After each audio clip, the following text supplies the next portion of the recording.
I go back west a lot, just because there's always somebody going in there. Oh, yeah. Is back west.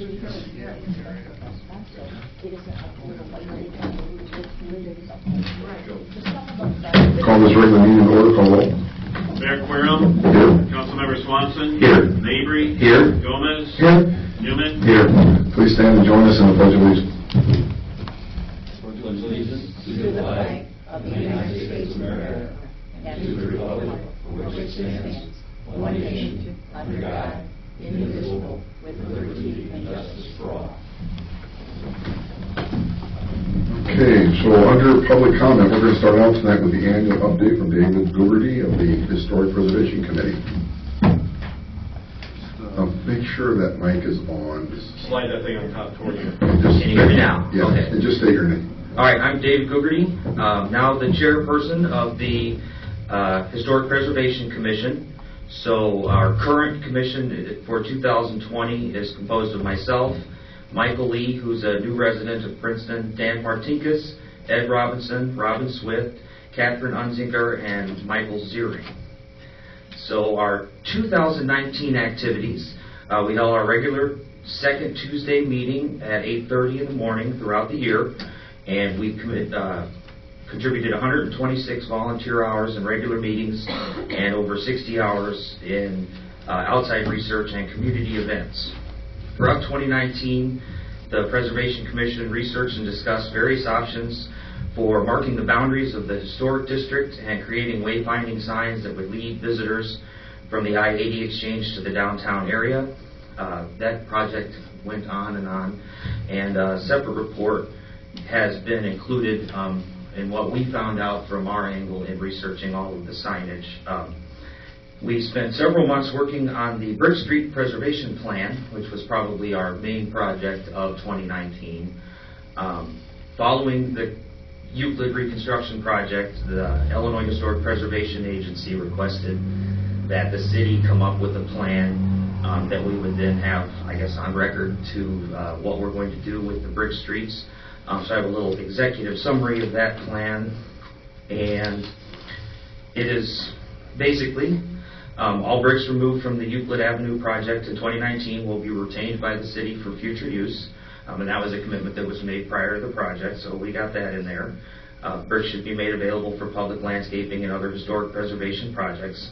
And then probably the biggest objective or recommendation is that all current brick streets should be patched with brick when underground maintenance is done. And so kind of adopting and going forward as much as possible, replacing brick with brick so that streets are being preserved and we're not losing any more ground. And then restoration of brick streets in the future will focus on drivability and transportation safety first. The streets department shall establish a practice of routine maintenance of brick streets. So I know there's been work going for larger street planning going on, and I think it would be good if we just included a little chapter in there that the city is committed to working with brick streets in a certain way, that we are going to have to proceed with that.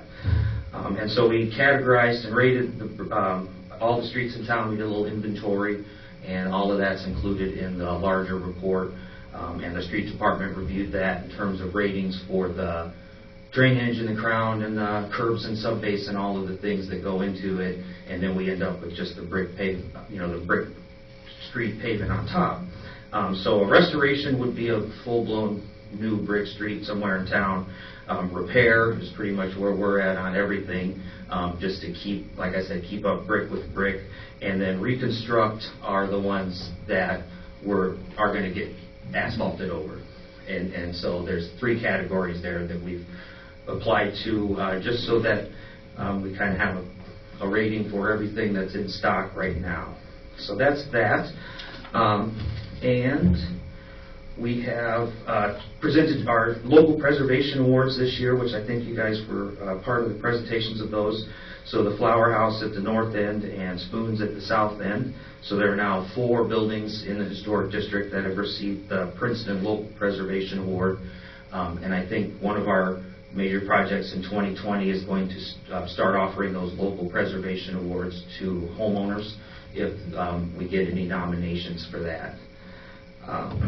So we continue to participate in community events. In 2019, we did the historic home tour on the trolley, which I did during the Homestead Festival. That was very well received, so that was kind of a project that came out of the Homestead Festival, but then the Historical Society and the Preservation Commission kind of adopted it, and we reissued our Main Street walking tour map with updated information and links to the city webpage with all kinds of information being posted there about the historic district. And we had a lot of fun participating in the Christmas walk and Christmas parade. That was the first this year, where the Preservation Commission members were out on the streets in the district kind of interfacing with people, and we just gave out cookies and maps and stuff, so that a lot of folks were really interested with all of the information that's published in that walking tour map now. So that's what we have accomplished in 2019. Thank you, David. I got a question for you. Do you know where you are with the I-80 signage? The signs that were posted out on I-80, 2 brown signs, say Soldiers and Sailors Monument, Flags of Freedom, and we had nothing to do with that. Right. And so in looking into it, we were talking about putting out signs for the historic district, brown ones out there on the highway, but I guess we quit pursuing that option once those other brown signs went up, because that was introduced to us that we would make one brown sign, it's a visitor attraction sign for the interchange. And so when those went up before the historic district could be included in that, I guess, and so we didn't look into it any farther for stuff on I-80. We're more focused with, at the interchange, a sign on 26 that would say Historic District 1 mile, so that people, once they hit the interchange, would get that distance over the tracks. And so our focus in that would be a sign there pointing them towards downtown, and then just on the boundaries of the North and South Main Historic Districts to have 4 signs there. And those would all have to be new. We looked into remodeling the little blue signs that have all the stuff on them. And long story short, IDOT does not want any alterations made to those signs. So they either have to stay how they are or be totally redone as a whole unit. What signs are those? The blue signs that have City of Princeton on top, and then all the little lines with little arrows. So we thought we could just add North Main Historic District to that sign, and South Main Historic District to the other, where they were appropriate. And I went around town and inventoried all of those, and then IDOT said no, we couldn't alter that because I guess they're not up to code. So. Yeah, we've been discussing possibly replacing those wayfinding signs with IDOT, because they did notify us that they are not what they want to see. Yeah, and we're on with several communities that have done projects like that. I think are in the same boat. And as far as the signs out on Interstate 80 showing our north and south end historic districts, you don't think? I think we could still go down that road. Like I said, we as a committee thought that project had gone on without us, and so we weren't really looking into that. But we have actually all of the information. So a sign on I-80 results in having to have a series of signs in town leading you to that. And so we did research. All of that would go into that, except I guess the cost of it really. But as far as the permitting of all that and everything else, we looked into it, and we have everything printed out. But that was going to result in a whole series of signs that we didn't know if we necessarily needed after the visitor attraction sign. So it was out on Interstate. It was the National Historic District, and that would be that. And then they could come on into town. But I'm not sure how, other than the boundaries of the district, how we would label everything for as many signs as they wanted. So. I just think that we have so much to tell people, especially in terms of the fact that the Main Street is listed on the National Register, and people really are attracted to places that are listed on the National Register. And you just wonder if there was a way we could either have the state enlarge the attraction sign that's on 80 now to add that one entity, or it sounds like you're saying that if we do that, then we have to include additional signage. Yes. On 26, pointing people toward it. Right. That could be part of our, if we go with new wayfinding signs. Yes. And with the design, that would all be integrated. Because that would be kind of like that'd be like a tourism project. Yeah. And we looked at, there's the logo signs that are like Illinois Scenic Riverway and Ronald Reagan Trail, and I think there's one with Lincoln on it too that's a Civil War era one. And so those are kind of more attractive for what we would like to see for the historic district, more graphic type of a thing. So that's our goal, is to have, and they're kind of like the size of a no parking sign, just like that would say National Register of Historic Places in the little oval like they do. Anybody else? I'm curious, David, does the state give you some ideas of communities that are in compliance with what they want? Yeah. So you can go look at a community and say, okay, now I can see exactly. Yeah, they gave us diagrams of the whole, the whole program of how it would work, and it's like the biggest sign is out on the interstate, and then they kind of step down as you get to the destination. And so what's unique about where they added Soldiers and Sailors Monument Flags of Freedom, they kind of stuck those on top of the amenities signs, and that was I've never seen a lot of those around that were tacked on like that we didn't get a whole separate billboard. So I'm not sure how that came to pass. Yeah, actually, that was something that we were involved with the Flags of Freedom Committee. It actually took a long time to be able to go ahead and actually go through the process that they want. First, we had to get the plaques basically stating that they were going to be Flags of Freedom, to explain what they were and the meaning of it. After that, they had to go to IDOT, and they had to go through the pictures of them to approve the specific plaques and everything else. And then it went to them to be able to approve the actual sign. And even after finally approved the sign, that took a while for them to even kind of get it in there. And we didn't see the sign until they were ready to put it up. Yeah, and that was where we were kind of like, we didn't know what we would mark as the destination, other than, welcome to the historic district. Where do you put the marker that's kind of designating everything? And I think there are some places we could put that, like at the south end at Soldiers and Sailors, and at the north end as you're coming in across the railroad tracks. But so those could count as that location for the destination. Something we'll do. I know that Kim Fry Tourism was looking into that as well, but I think she kind of, set it aside quite a while ago. But I don't know what contact she has, so Yeah. I might want to touch base with her and see if she's got any notes or whatever. Yep. Because I think it's a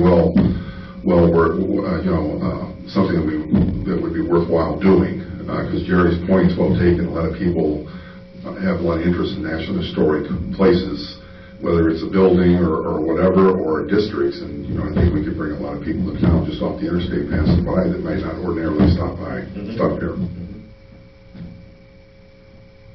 Good idea. All right, we'll put that back on the agenda for this year then. Thanks, David. Great report. Appreciate it. You're welcome. Do we have any other public comment? Okay, we'll move on to approval of minutes. Commissioner Newman. Thank you, Mayor. I move that we approve the minutes from our regular council meeting on January 6th, 2020. Second. Motion's been seconded. Any corrections, comments? Call roll. Councilmember Swanson. Aye. Mavry. Aye. Gomez. Aye. Newman. Aye. Mayor Querem. Aye. Now we'll go to approval of invoices. The City Clerk Nelson. In the Department of Accounts and Finances for this period, we have invoices totaling $58,687.63. In the Department of Streets and Public Improvements, we have invoices totaling $88,335.43. In the Department of Public Safety, we have invoices totaling $162,870.31. And in the Department of Public Property and Utilities, we have invoices totaling $598,543.69. Mayor, all council members have reviewed these invoices and now are submitted for disposition. I move that we approve the invoices as presented. Second. Motion has been seconded. Any comments, corrections? Call roll. Councilmember Swanson. Aye. Mavry. Aye. Gomez. Aye. Newman. Aye. Mayor Querem. Aye. Now go to regular business and City Clerk Nelson. Next on the agenda is a series of resolutions authorizing the tax levy abatements for 2019. Those are consisting of Resolution R-20-001 for Series 2009 bonds originally issued in the amount of $842,000. This is an MFT bond. Resolution R-20-002, Series 2013A, $900,000 associated with the water tower. Resolution R-20-003, Series 2014A, originally issued at $680,000, associated also with the water tower. Resolution R-20-004, Series 2014-B bond, originally issued at $2,185,000 in association with the streetscape.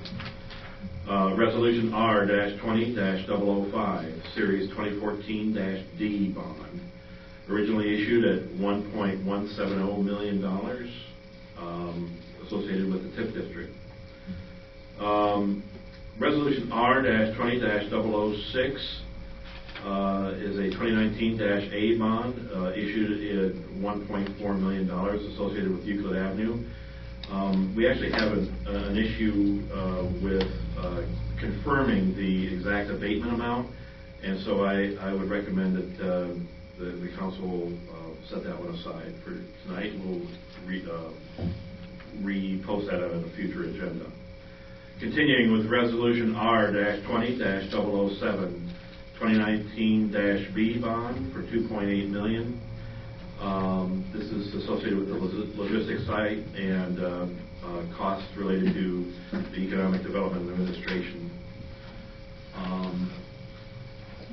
And then finally, Resolution R-20-008. This is Series 2019-C bond for $400,000 associated with the sewer on First Street and Pleasant Street. That's another bond that we have not confirmed the correct abatement for. So we would ask that the council set that one aside also. So we would look at the council to approve all the resolutions except for Resolution 006 and 008 until we confirm for certain the correct abatement amount. And there, all council members have reviewed these resolutions and they are submitted for disposition. I move that we approve a series of resolutions beginning with R-20-001 through 05 and then R-20-007. Second. Motion has been second. Comments? And we'll have to come back in 2 weeks for these other two resolutions, but we'll have time then before the deadline. Anything else? Any questions? Motion's been second. Call roll. Councilmember Swanson. Aye. Mabry. Aye. Gomez.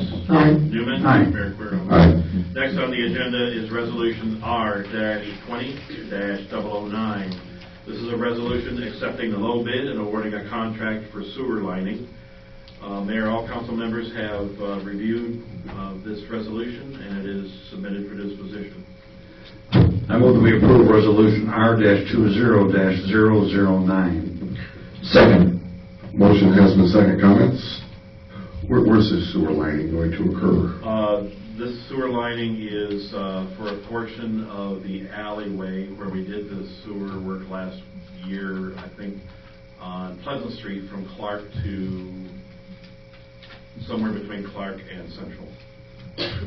We ran into a situation where there's too much utility conflict where the repair needs to take place, and we cannot move the other utilities and dig to repair the sewer, so we're going to line it instead.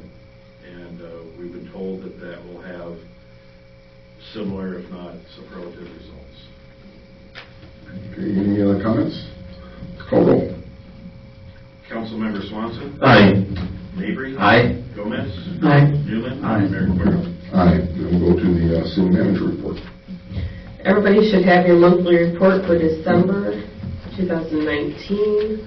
And looking at the budget to actual comparison, everything is on track for percent revenue expenditures to date. So nothing surprising there. If you want to turn to page 8, I believe it is, the sales tax revenue, monthly trends, and then the next page, page 9 for the hotel motel. One thing just to point out there, if you look at that chart, you'll see we're actually experiencing some of the highest sales tax and hotel motel tax in the last, 6 years? We were looking at this earlier. So that's trending in a very good way. In regards to the 0.25% tax for the streets, we are at approximately $99,000 for that as of January 13th. So that's coming in very well. And any questions on the rest of the report there? One thing I guess I'll point out in regards to the investment maturity page on page 11, we do have some CDs that are going to be coming due, so we're in the process of investigating what our best options are moving forward with those. So. Okay, thanks, Teresa. Any comments, questions? Okay, so I'll go to the mayor's. I got just a few things. First of all, I want to commend the Princeton Street Department with the snow removal of this past storm. This was kind of like the perfect storm for what it does to transportation in Princeton. You know, we pre-salted, but then we got snow, and then it changed to freezing rain, and then it changed to rain, and then it froze, and it did so in a very quick period of time. We got everything, plowed away off the streets, but then we're left with what we have, and it's a lot of chunky ice. So, and that will all dissipate here fairly soon, so I appreciate everybody's patience on that. Secondly, Ray Mabry brought up, I think 2 meetings ago, about sidewalks down in our business districts being cleared of snow after a snowstorm. And so we contacted Kim Fry, our chamber director. She put out an email, and that email came out before the storm, just reminding everybody the importance of clearing sidewalks, and it did its job. If you go up and down Main Street, I think you'll see that vast majority are cleared. So that works. So thank you, Ray, for bringing that up. It's something we deal with, obviously, every year. So, the other thing I have is we're putting together 2 ad hoc committees. They will begin their meetings in February. The one committee, we had a press release a couple weeks ago about the proposed sports complex that was going to go north of Interstate 80. That project has been shelved, for lack of a better term. But we think that we think the idea is a really good idea, and obviously the developer thought it was a really good idea as well. They put a lot of money into looking into to see how this would work. So we want to kind of explore the viability of having a sports complex in Princeton. So we're going to together 5 committee members that are going to meet, and we don't know how long they're going to meet. Maybe they meet once, maybe they meet 20 times, but that's why it's an ad hoc committee. And they're going to look into the viability of whether or not a sports complex would work here, and if it can, striking out and seeing what can be done to bring that here. So the committee members, Michael Stutzky, Rick Clary, Tom Tester, Eric May, and I'm going to ask Autumn Kirk, our new chamber director, once she starts on February, first Monday in February 3rd. So I asked her to join the committee as well. The second committee is one, this is through the brainchild of our Princeton Police Chief, Tom Kammerer. So he came to Rachel Skaggs quite a while ago, actually, and we didn't get this thing off the ground. But this is an ad hoc committee to look at our depot campus and what we can do at our depot campus, the depot, the parking lot, to make that a much more appealing bicentennial drive. They're going to look at everything up there. We've got, and one of the things we're going to be looking at is paving the parking lot, and we'd like to use the bricks from Euclid Street as a possibility of laying those bricks down. So the committee members for this group, again, this is also an ad hoc committee, is Tom, our police chief, Tyler McComb, Jeff Bistry, Rachel Skaggs, Phil Erickson, Michael Stutzky, and Nick, and I'm not going to challenge myself on his last name, but he's the proprietor of the Barrel Society up at the North End. So these meetings will begin first part of February, and then they'll report to the council with findings, and we'll just see where it all goes. So that's all I have. Do we have any old business? Any new business? Any public comment? Dave? The Preservation Commission definitely is interested in the Depot Campus project, and we would like to be included in that somehow. Would you like to be on the committee? Sure. Because I have your name down here, so you are on the committee. So Yeah, we'll be sending emails out So pretty shortly. that's not in the National Historic District. It was left out of the boundaries of that, which means there wouldn't be some of the same restrictions on public money going into a project that was nationally listed. So that's probably a good thing for where we're at now. All right, thanks, Dave. Okay, any other public comment? I'll entertain a motion to adjourn and reconvene. And we'll adjourn our regular meeting, reconvene for our next meeting on Monday, February 3rd, 2020, 7 o'clock at City Hall. Second. Motion's been second. Call roll. Councilmember Swanson. Aye. Avery. Aye. Gomez. Aye. Newman. Aye. Mayor Querem. Aye. This meeting is adjourned, and thank you all